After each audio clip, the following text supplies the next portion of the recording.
Bongkar kekuatan di balik Gibran, Ganjar ungkap cara memakzulkan Gibran ke Purna TNI.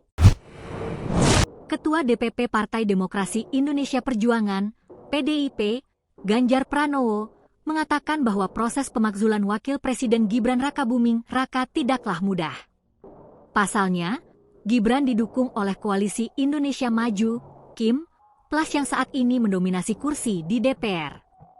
Kalau melihat komposisi kerjasama politik dalam KIM, rasanya proses tidaklah mudah, ujar Ganjar kepada Kompas.com, Rabu, 4 Juni 2025. DPR periode 2024-2029 terdiri dari 8 fraksi dengan total 580 kursi. 7 fraksi diantaranya tergabung dalam pemerintahan Prabowo Subianto Gibran Rakabuming Raka. Ganjar melanjutkan, Forum Purnawirawan Prajurit TNI saat ini baru menyurati DPR dan MPR untuk meminta agar memproses pemakzulan Gibran.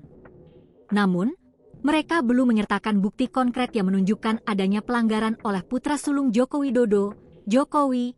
Itu baru pernyataan. Akan lebih baik jika dilampiri bukti-bukti. Kalau ada, itu bisa jadi awal bagi DPR untuk merespons, tentu jika DPR bisa satu suara, ujar Ganjar. Download Tribun X sekarang, menghadirkan lokal menjadi Indonesia.